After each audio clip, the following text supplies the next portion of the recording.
আমি আহ, রাগ করি কিন্তু জানি এটা ঠিক নয়, কিন্তু কিছু হলেই রাগ চলে আসে। অফিসে যখন বস করি, বাড়িতে স্ত্রীর সাথে, সন্তানের সাথে, পরে অনুতাপ হয়, কিন্তু আবার হয়। এই চক্র থেকে বেরোবো কিভাবে জানতে চেয়েছি আপনার কাছে।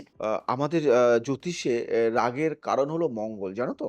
মঙ্গল যদি লগ্নে বা চতুর্থভাবে শক্তিশালী থাকে, মানুষ কর্মনিষ্ঠ, সাহসী হন, কিন্তু তাৎক্ষণিক রাগও বেশি হয়।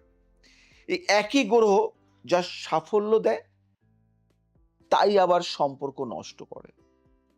মহাভারতে কর্ণ অত্যন্ত শক্তিশালী ছিলেন, কিন্তু রাগ তাকে ধ্বংস করেছিল, জানো কি? মঙ্গলকে সঠিক দিকে দিন, শক্তি সঠিক পথে যাবে। তন্ত্রশাস্ত্রে রাগকে বলা হয় কি জানো? অগ্নি। কি বলা হয়? কি বলা হয়? অগ্নি। অগ্নি বলা হয়। অগ্নি ধ্বংস করে, কিন্তু সেই একই অগ্নি আবার রান্নাও করে, তাই না? রান্না না করলে তো আমরা খেতে পারবো না। আলো দেয়, আলো দেয়, উষ্ণতা দেয়। রাগকে শেষ করতে হবে না, রাগকে রূপান্তর করতে হবে। রাগের মুহূর্তে ১০৮ বার শ্বাস নিন।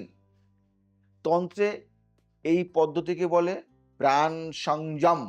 কি বলে? প্রাণ সংযম। শ্বাস নিলে মঙ্গলের অগ্নি ঠান্ডা হয়। এরকম করে শ্বাসটা নেবেন। বাস্তুর একটা বিচার বলি। বাড়ির দক্ষিণ দিক মঙ্গলের দিক, আগুনের দিক, বুঝলেন?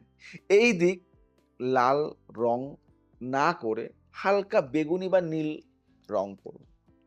ঘরে জলের উপস্থিতি রাখুন। ছোট ফোয়ারা বা মাছের মাছের অ্যাকোয়ারিয়াম রাখুন। জল আগুনকে শান্ত করে। রাতে চন্দনের ধূপ জ্বালান, মেজাজ নরম হয় তাতে, জানেন? যাদের হাতের মঙ্গল ক্ষেত্র উঁচু ও লালচে, এরা অসাধারণ কর্মঠ, কিন্তু তাৎক্ষণিক রাগও প্রবল।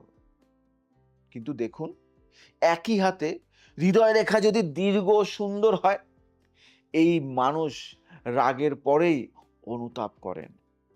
অনুতাপ মানেই হৃদয় সঠিক জায়গায় আছে। সে অনুতাপ করতে পারে, সে একদিন রাগও জয় করতে পারে।